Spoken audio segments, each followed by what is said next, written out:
नमस्कार, weekly topics में आप सभी का स्वागत है। मैं हूं सुमित। वीकली टॉपिक्स जिसमें हम बातचीत करते हैं इस पूरे हफ्ते के बाजार को लेकर और इस बढ़िया तेजी के बाद अब बाजार में आपके लिए कौन कौन से मौके हैं इस पर भी हम बातचीत करेंगे।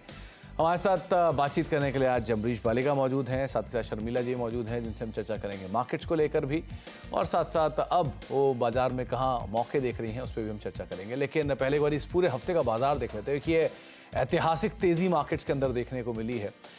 1000 अंकों की तेजी 8 सेशन के अंदर 20,000 से लेकर 21,000 के बीच में इंडेक्स ने पार की है। 3.5% के आसपास का उछाल, निफ्टी करीब 3.5% चढ़ा, निफ्टी बैंक करीब 5.5% की तेजी में रहा और बढ़िया पार्टिसिपेशन आया प्राइवेट बैंक की तरफ से। मिड कैप रिकॉर्ड स्तरों पर करीब 2.5% की तेजी मिड कैप इंडेक्स में देखने को मिली। लाइक स्मॉल कैप इंडेक्स में भी एक अच्छी तेजी बनी हुई है और सभी indices Nifty, Sensex, Nifty bank, mid cap, small cap, सब के सब इंडिसेस अपने नए ऑल टाइम हाइस पर कामकाज कर रहे हैं। पीएसयू बैंकिंग एक ड्रीम रन में 7% की अच्छी तेजी, एनर्जी शेयरों में खरीदारी 8% का उछाल। इसके अलावा कुछ और शेयरों की बात करें तो पीएसयू इंडेक्स, साथ साथ निफ्टी बैंक, ये कुछ ऐसे नाम हैं जहां पर एक जोरदार मूव बनता हुआ दिखाई पड़ रहा है। तो बढ़िया तेजी मार्केट्स के अंदर चौतरफा खरीदारी के तौर पर बदलते हुए दिखाई पड़ रही है। अदानी समूह हाल फिलहाल के कुछ डेवलपमेंट्स के बीच में ये पूरा ग्रुप जोरदार तेजी में रहा। 20-23% का उछाल अदानी पोर्ट में और अदानी एंटरप्राइज करीब 20% की तेजी यहाँ थी। पावर ग्रिड जैसे दिग्गज, एनटीपीसी जैसे दिग्गज जो कि करीब 8-9% चलते हुए दिखाई पड़े हैं। इस तेजी के बाद जो थोड़े से अंडर परफॉर्मेंस रही है वो स्लाइटली रही है फार्मा से, डीवीएस, एचयूएल, एचडीएफसी लाइफ, भारतीय एयरटेल जैसे नाम जो कि थोड़े से बैकफुट पर रहे, लेकिन अदरवाइज एक बढ़िया जोरदार तेजी इंडिसेस के अंदर बरकरार है। इस तेजी के बाद अब आपकी रणनीति क्या हो, सबसे पहले तो इसी बातचीत कर लेते हैं और इसके बाद फिर हम इंडिविजुअल स्टॉक्स के ऊपर भी चर्चा करेंगे। आप दोनों को नमस्कार, अमरीश सर आपको भी और शर्मिला मैम आपको भी। तो पहले तो मार्केट्स को लेके एक राय लेते हैं और हर बार की तरह क्योंकि लेडीज़ फर्स्ट हैं तो शर्मिला मैम आपसे ही एक राय लूँगा। इंडिसेस 21,000 पहुँच गया, जो हम जब लास्ट टाइम बात करते थे तो शायद सोचा भी था 21,000 के नंबर में बात करेंगे, लेकिन नए ऑल टाइम हाइस पर इंडिसेस है और एक स्ट्रॉन्ग फ्लो अभी बरकरार है। 17,000 करोड़ रुपए का एसआईपी फ्लो आ रहा है जो कि रिकॉर्ड लेवल से अपने आप में। तो कैसे रीड कर रहे हो आप मार्केट को? तेजी बरकरार है, महंगी और महंगी हो रही है, डर भी है एक तरफा कि कहीं इतनी बड़ी तेजी में प्रॉफिट टेकिंग ना आ जाए, लेकिन कुछ छूट भी नहीं रहा है हाथ से, तो करें क्या बाजार में? तो पहले तो मैं ये कहना चाहूंगी कि 21,000 हमेशा लग रहा था आएगा, सिर्फ इतना जल्दी आएगा क्योंकि जिस तरह से मार्केट बिहेव कर रहा था 1-1.5 महीने पहले, उससे ऐसे लगा नहीं था कि इतना जल्दी आएगा। लेकिन 2-3 ऑफ कोर्स बड़ी वजह है जिस वजह से मार्केट इतने जल्दी यहाँ तक आया। So without getting into that discussion, मुझे लगता है कि जो अहम चीज आपने कही कि आगे किस तरह से मार्केट रहेंगे, तो मुझे लगता है उसके लिए भी 2 चीजें काफी अपने फेवर में है। सबसे पहले और जो चीज है वो ये है कि अर्निंग्स अपने इंडियन मार्केट्स में अगर हम देखेंगे ये क्वार्टर के, तो काफी बेहतर रहे हैं। देव आइदर बीन इन लाइन और थोड़े या तो थोड़े बेहतर, विच ऑगर्स वेल गोइंग फॉरवर्ड, क्योंकि मुझे नहीं लगता कि कोई भी ऐसा ब्रोकिंग हाउस होगा जिसने उस लिहाज से जो अर्निंग्स रही है उसको नेगेटिवली देखा होगा। आई थिंक दूसरी बड़ी चीज जो हमारे लिए बहुत बड़ी पॉजिटिव है वो ये है कि क्रूड के प्राइसेस करेक्ट हुए हैं। और अगर आप देखेंगे कि मैक्रो इकोनॉमिक डेटा जिस तरह से काफी स्ट्रांग आया, उसको और सहारा देगा ये चीज की क्रूड के प्राइसेस नीचे आए, because crude plays a very important role as far as inflation goes, the overall जो ट्रिकल डाउन होता है इकोनॉमी में एक्सेट्रा। तो going into the new year मेरे हिसाब से 2 बहुत बड़े पॉजिटिव्स अपने फेवर में है, earnings as well as crude prices. So I would actually be quite positive on the markets going ahead. ये बात अलग है कि थोड़ा cool off हो सकता है, markets never move sort of in like one up direction, वो आपको ध्यान में रखना चाहिए, but there is no doubt in my mind कि अभी के लिए आउटलुक बहुत ज्यादा पॉजिटिव है। आउटलुक तो पॉजिटिव है, लेकिन ये बात सही भी है कि एक तरफा तेजी बाजार में ना होती है ना होनी चाहिए, क्योंकि दोनों ही तरीके सही नहीं है। थोड़ा सा अगर कूल ऑफ हो के चलेगा तो ज़्यादा बेहतर रैली दिखाएगा आपको। Amrish sir, small cap mid cap नए ऑल टाइम हाई पर हैं, आप स्पेशलिस्ट हो इन स्पेस के, तो कैसे देख रहे हो आप इसे? क्या करना चाहिए बाजार में? अभी कैसी स्थितियां बन रही हैं आपके हिसाब से? देखिए, यदि small cap mid caps overall देखते हैं तो काफी आई मीन वैल्यूएशन काफी हाई हो चुका है, तो पर भी वहाँ अभी भी I mean there are those pockets जहाँ पे वैल्यू है, और उसी के बारे में आज चर्चा करेंगे। पर मार्केट में ये बात है कि जब भी हाई होता है तो क्वेश्चन आता है कि यहाँ से यदि नीचे आएगा तो कहाँ तक आएगा। क्योंकि पहले जो बॉटम हम लोग बात कर रहे थे 18,500 का बात कर रहे थे, उसके बाद 19,500 आ गया बॉटम। और अभी हम लोग जो देख रहे हैं that the markets I mean like may not really go below that 20,000 levels. तो यहाँ से भी यदि करेक्शन आता है तो बहुत बड़ा करेक्शन नहीं आए, क्योंकि यदि हम लोग देखते हैं कि जो रेड फ्लैग्स थे करीब एक डेढ़ महीना पहले, for example Israel Hamas war का रेड फ्लैग था, ऑयल प्राइसेस काफी बढ़ गए थे, इलेक्शन आने वाला था, specially assembly elections, interest rates पता नहीं था और भी इंक्रीज होंगे कि नहीं, inflation was not cooling of. पर अभी हम लोग जो देख रहे हैं that I mean this war is non entity, कोई बात भी नहीं कर रहा है इसके बारे में। ऑयल प्राइसेस काफी करेक्ट हो चुके हैं, elections was favouring BJP which is what the market was looking for, interest rates clearly top out हो चुके हैं। I think by next year we should see interest rates coming down, inflation भी cool off हो रहा है। तो I think everything is positive, liquidity आ रहा है, तो यहाँ से बहुत ज्यादा शायद करेक्ट नहीं करे। पर I think one has to be a bit careful as far as small cap और मिड कैप्स आर कंसर्न, क्योंकि वहां पे वैल्यूएशंस हाई हो चुके हैं। One should be very selective. दो थीम जो इस हफ्ते चली हैं काफ़ी, उसमें एक थीम है अदानी समूह जो कि ज़ोरदार तेज़ी में रहा है। ऑब्वियसली बात है, कुछ न्यूज़ फ्लोज फेवर में आए और बहुत ज़्यादा पिटे हुए भी थे, तो उसका भी एक इम्पैक्ट बनता हुआ दिखाई पड़ा। पूरा ग्रुप की अलग अलग कंपनियां 20 से लेकर और इनफैक्ट 30% के आसपास का एवरेज रिटर्न पूरे ग्रुप के अंदर आया। और दूसरा है PSU बास्केट। तो शर्मिला मैम, अदानी समूह कोई टेक रखना चाहोगे आप इसके ऊपर? Things seem to be coming a full circle, क्योंकि जैसे सभी जानते हैं कि जो हाइडेनबर्ग रिपोर्ट आया जनवरी में, वहां से जिस तरह से स्टॉक्स गिरे, वहां से रिकवरी काफी ठीक ठाक रही है। सो आई थिंक रिकवरी तो हुई है, और उसके बीच में जो बीच का पीरियड रहा उसमें एक रेंज में रहे स्टॉक्स। और मेरे हिसाब से जब स्टॉक्स एक तरफा बढ़ते हैं या गिरते हैं, that's a situation I never like. और मुझे लगता है कि ऐसे में स्टॉक्स लेने में खास करके मुझे बहुत दिक्कत होती है कि जब वन वे इस तरह की रैली होती है। So I was actually happier when एक रेंज में थे स्टॉक्स, और लोगों को एक मौका मिल रहा था एक फंडामेंटल स्टडी करके डिसीजन लेने का। अब फिर से वो एक थोड़ा हाइप वाले जोन में आ गए हैं। So now I would really stay away, लेकिन यस आई थिंक कि चीजें इनके लिए धीरे धीरे सेटल हो रही है। और अमरीश सर, दूसरा है PSU बास्केट। HCL जैसे स्टॉक अपने नए ऑल टाइम हाइस पर, 2 लाख करोड़ की मार्केट कैप। ONGC, कोल इंडिया शानदार तेजी में, RFC, PFC तो ऑलरेडी ड्रीम रन में है। PSU बैंक्स धीरे धीरे पिकअप कर रहे हैं। यहाँ से कुछ सिचुएशन कैसा देख रहे हो आप इनको? क्योंकि if you see the last 12 months or last 18 months करीब, it was basically for the PSU, defense stocks बोले या railway stocks या PSU banks, I think all of them have moved up. तो इस लेवल पे I'll not really go in for a fresh buy.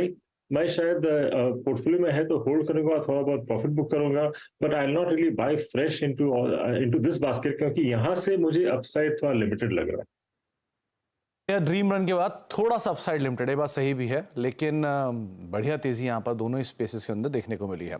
अब शुरुआत कर लेते हैं कुछ स्टॉक स्पेसिफिक बातचीत। तो शर्मिला मैम, पहला नाम आपकी तरफ से जो इस तेजी के बाद आप पिक करोगे? स्टॉक एक्चुअली वैसे चल चुका है, बट ओवरऑल इस थीम पर मैं पॉजिटिव हूँ 2 वजह से। That is the infrastructure capital good space, Larsen and Toubro की मैं बात कर रही हूँ। दो बड़ी वजह है। एक तो ये है कि ये पूरा अगर आप सेक्टर देखेंगे, नॉट जस्ट लार्सन, लेकिन इस समूह में जो कोई स्टॉक्स है उनके ऑर्डर बुक्स बहुत हेल्दी है, और ये एक बहुत लंबे समय के बाद हम देख रहे हैं कि इस तरह के ऑर्डर बुक्स इन कंपनीज के हैं। दूसरी चीज मुझे लगता है कि इलेक्शंस एक फेवरेबल रोल प्ले करेंगे, क्योंकि जैसे हम 2023 में जाएंगे तो हम जनरल इलेक्शंस की तैयारी करेंगे, और ये एक इस सेक्टर के लिए हमेशा एक फेवरेबल फैक्टर माना जाता है। To talk specifically of Larsen and Toubro, जिस तरह की उनकी ऑर्डर विंस रही है और जो बड़े ऑर्डर्स उनके हाथ लगे हैं, और उसके साथ साथ जिस तरह से उनके मार्जिन पैन आउट हुए हैं, जिस तरह का उनका जो कहते हैं ना एक टेंडर्स जो उन्होंने भरे, वो जो उनका पोजीशन इतना स्ट्रांग है, इन सब चीजों को देखकर मुझे लगता है कि नॉट जस्ट लार्सन लेकिन ये पूरे सेक्टर में एक अच्छी बाइंग आएगी going forward. So a buy on Larsen and Toubro with what's my target, with a target of 3600, but that's just a first target, indicative target है। मेरे ख्याल से यहाँ से भी ऊपर जाएगा स्टॉक। तो 3600 पहला टारगेट है ये आप, क्योंकि आज हाल की ही तेजी को देख के अब ये टारगेट छोटा लग रहा होगा आपको, लेकिन फिर भी L&T is investment grade stock, तो कहीं भी आपको नीचे मिले तो इसे आप आराम से होल्ड कर सकते हो। और 3600 पहला टारगेट है। एक चीज़ जो शर्मिला मैम शायद मिस कर गई हैं वो इनकी सब्सिडरी की वैल्यूज़। ऑब्वियसली होता है L&T infotech, L&T Mindtree, L&T finance holding, जैसे जैसे इनके नंबर्स इंप्रूव होंगे एल&टी के कंसो नंबर से भी उस रिफ्लेक्शन होगा और अपने आप में भी 4-4.5 लाख करोड़ रुपए की ऑर्डर बुक, तो ये कंपनी के लिए स्टैंड लोन बेसिस पे एक बड़ा रेवेन्यू जनरेशन है। सो आप एल&टी के ऊपर बेट कर सकते हैं। अमरीश सर, आपकी तरफ से पहला नाम? मेरा पहला नाम है इट्स तमिलनाडु मर्केंटाइल बैंक, एक मिड कैप बैंक है which is one of the oldest private sector banks. करीब 100 इयर्स का हिस्ट्री है।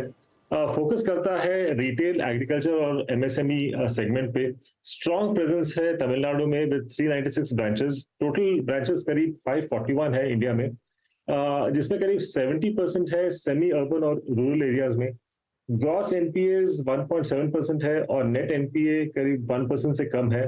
निम्स करीब 4.1% का है एज ऑफ लास्ट क्वार्टर, और बुक वैल्यू करीब 466 का है, which means it's actually coating at about 1.1 times book value.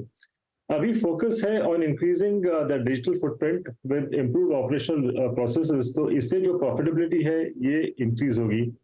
नया एमडी और सीईओ इन्होंने फाइनलाइज किया है। अभी अपॉइंटमेंट होने से ये एक फ्रेश ट्रिगर रहेगा इस बैंक के लिए।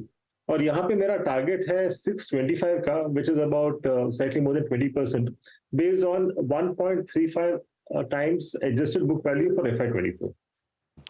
तमिलनाडु मर्केंटाइल बैंक 625 रुपए के टारगेट्स के लिए आप चाहें तो इस पे दाव लगा सकते हैं। ये एक नाम जो कि अमरीश सर को दिखाई पड़ रहा है कि यहाँ की तेजी के बावजूद मिड कैप स्मॉल कैप में एक अच्छा नाम ये बन सकता है। शर्मिला मैम, दूसरा नाम? I am going with IDFC first bank. Banking का ही नाम है लेकिन एक अलग फ्लेवर है, क्योंकि प्राइवेट बैंक है। और जिस तरह से ये इस बैंक ने परफॉर्म किया है पिछले 1-1.5 साल से, तो लोगों का काफी ध्यान रहा है इस पर। लेकिन ये देखना चाहिए कि जिस तरह से ये बैंक ग्रो कर रहा है और जिस तरह से इनकी अर्निंग्स आ रही है, मेरे हिसाब से उनका भी एक मर्जर हो रहा है विद IDFC, तो वो भी एक पॉजिटिव है। उसके साथ साथ जिस तरह की ग्रोथ उन्होंने दिखाई है वो बहुत बेहतरीन है। मार्जिन्स काफी स्टेबल रहे हैं। ये याद में रखना चाहिए कि बैंक के काफी लेगेसी इश्यूज थे, सो उसमें से निकल के इस तरह के मार्जिन्स देना और अपने बुक को रिस्ट्रक्चर करना, ये बहुत अपने में अच्छी और बड़ी बात है। और आगे के लिए it's a good, it augurs well for the future. और जिस तरह से उनका फोकस रहा है ROA पे, और वो जिस तरह से उसमें उनकी कोशिश जारी है, ये सब चीजों को देखकर ये स्टॉक मुझे काफी पसंद आ रहा है ये लेवल पर भी। My target would be 95 to 98। 95 से 98 के टारगेट्स के लिए आप IDFC फर्स्ट बैंक को देख सकते हैं। ये दूसरा बैंकिंग विकल्प जो कि आपको शर्मिला मैम दे रही हैं। अमरीश सर, आपकी तरफ से दूसरा नाम? दूसरा नाम है तत्वा चिंतन। ये मैन्युफैक्चर करते हैं स्पेशलाइज्ड और डाइवर्स रेंज ऑफ प्रोडक्ट्स, जैसे structure directing agents, phase transfer catalyst और इलेक्ट्रोलाइट सॉल्ट्स। ये प्रोडक्ट्स यूज होते हैं वेरियस इंडस्ट्रीज में, जैसे automotive, petrochemical, pharma, agrochemicals, personal care और फ्लेवर्स एंड फ्रेग्रेंसेस में। इस बार के इनके अर्निंग्स थोड़े फ्लैट थे, थोड़ा डिसअपॉइंटमेंट हुआ, इसलिए ये स्टॉक अंडर परफॉर्म किया इन द रीसेंट पास्ट। पर काफी नए ऑर्डर्स आए हैं जिसका deliveries should start by FY25। तो नेक्स्ट 3 साल का जो एक्सपेक्टेड रेवेन्यू कैगर है 32% का है और पैट कैगर 50% का है। तो इससे FY26 का जो EPS है करीब 65 तक होना चाहिए, और इससे मेरा टारगेट बनता है 2080। 80। तो ये अमरीश सर, जो केमिकल के कंसर्न्स थे वो मान लूं कि एटलीस्ट अगर खत्म नहीं हुए तो थोड़े कूल ऑफ जरूर हो गए? श्योरली, क्योंकि यहाँ पे जो कंसर्न्स थे वो बॉटम आउट हो चुके हैं। Because if you see across, काफी जगह हम लोग देख रहे हैं कि EBITDA मार्जिन्स इंप्रूव हुए हैं अक्रॉस। और जो China+1 है, I think that should play out very well अभी से आगे जाके, क्योंकि जो लास्ट 2-3 साल में most of this companies have become, they have created world class facilities और कैपेसिटीज। तो इसके कारण आई think this China+1 will actually play out very well going ahead. तो यहाँ से मुझे लगता है कि जो तेजी है in specialty chemicals across, I think is there for the next 3 to 5 years। Okay, तो तत्व चिंतन एक और नाम, 2000 प्लस के टारगेट्स के लिए आप इसे भी, 2080 के टारगेट्स के लिए आप इसे भी देख सकते हैं। एक ब्रेक का वक्त हो गया, ब्रेक के बाद लौटेंगे। अमरीश सर हमारे साथ बने रहेंगे, शर्मिला मैम बनी रहेंगी, उनसे हम बातचीत करेंगे कुछ और स्टॉक्स को लेकर। छोटे से ब्रेक के बाद टॉपिक्स, और हम बातचीत कर रहे हैं इस हफ्ते के बाजार को लेकर, जबकि इस हफ्ते का बाजार नए ऑल टाइम हाईज पे 21,000 के आंकड़े के पार पहुंचता हुआ दिखाई पड़ा। तो अब आपकी रणनीति क्या होनी चाहिए और साथ ही साथ इस तेज़ी के बाद कौन कौन से शेयर ऐसे हैं जहां पर आप बेट कर सकते हैं, हमारे जानकार आपको बता रहे हैं। तो अमरीश सर हमारे साथ बने हुए हैं और साथ साथ शर्मिला मैम बनी है जिनसे हम बातचीत कर रहे हैं मार्केट्स पर भी और उनके इंडिविजुअल स्टॉक्स को लेकर भी। अमरीश सर, अब आपकी तरफ से बारी आती है तीसरे स्टॉक की, तो वो कौन सा चुना आपने? दूसरा स्टॉक है हैवेल्स इंडिया। ये है leaders in electrical product chain, industrial as well as consumer segment में है। बनाते हैं cable, switch gear, motor and consumer goods जैसे एसीज, अप्लायंसेस, लाइटिंग, फैंस और गीजर्स। 5 साल पहले इन्होंने लॉयड ब्रांड एक्वायर किया था और इंटीग्रेशन काफी अच्छी तरह से हुआ है। Lloyd brand currently is contributing करीब 20% ऑफ द टोटल रेवेन्यू, पर बॉटम लाइन कंट्रीब्यूशन थोड़ा कम है और ये कंसर्न एरिया है क्लियरली। पर उनके जो प्रोडक्ट्स हैं, करीब 6 प्रोडक्ट्स 1000+ क्रोर्स का कैटेगरी में है, विच इज एक्सट्रीमली गुड, जैसे cables and wires, consumer lighting, fans, residential switch gear और एसीज, सभी 1000 करोड़ प्लस कैटेगरी में है। अब तक मोस्टली एस्पिरेशनल ब्रांड्स में था हेवल्स, पर अभी प्रीमियम सेगमेंट में जा रहा है, so which clearly means that the margins also will improve going ahead. और दूसरा मेजर फोकस एरिया है इनके लिए white label business for exports, जैसे एम्बर एंटरप्राइजेस करता है similar sort of business, so that's also very positive. Q2 के earnings काफी डिसेंट थे। Revenue went up by 6%, but EBITDA went up by 30%, PAT increase by 32%। तो input cost अभी correct हुए हैं, तो margins will continue moving up. B2B business भी काफी अच्छा कर रहा है due to momentum in infra and real estate. तो यहाँ मेरा expected EPS for FY25 is 29 rupees, तो टारगेट यहाँ बनता है 1595 का। 1595 के टारगेट्स के लिए आप हेवेल्स के ऊपर दांव लगा सकते हैं। वैसे भी ये हालिया तेज़ी में पॉलीकैब चला, हालिया तेज़ी में RR काबेल चला, KEI चला, लेकिन पॉलीकैब ने उतनी ज़्यादा परफॉर्मेंस दी नहीं है, तो वैल्यूएशन में थोड़े से एडजस्ट हो गए हैं पी गिरने की वजह से और अर्निंग एक्सपैंड करने की वजह से। तो आप हेवेल्स पे दांव लगाते हैं 1595 के टारगेट्स के लिए। शर्मिला मैम, आपकी तरफ से तीसरा नाम?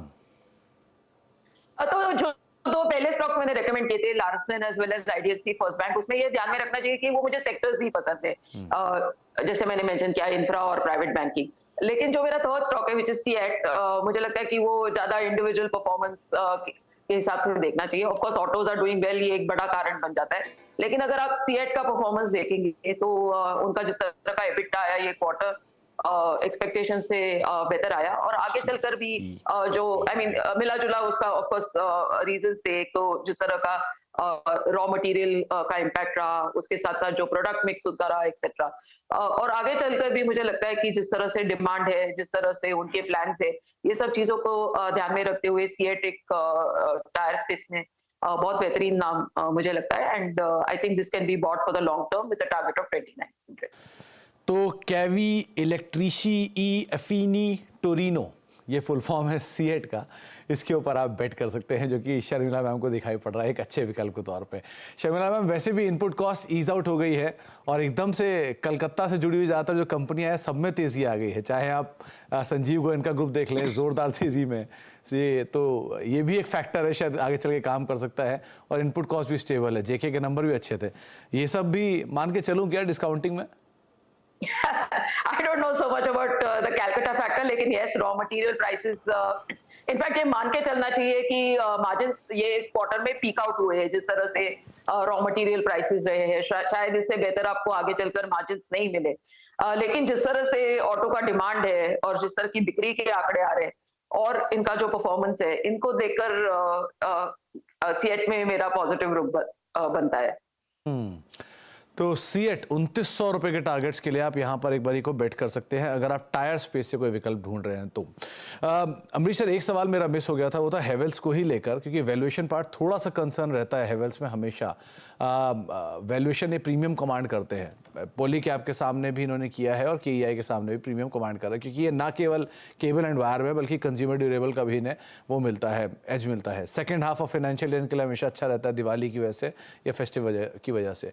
तो ये प्रीमियम अभी भी कमांड रहेगा? आपको लगता है प्रीमियम शेड हो गया है, रीजनेबल हो चुका है अब?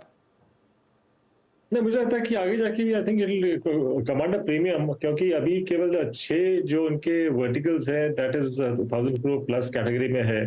मुझे लगता है कि that will also increase and जो प्रीमियम सेगमेंट में जा रहे हैं उससे उनका जो मार्जिन्स है that will improve. I think these are the couple of triggers.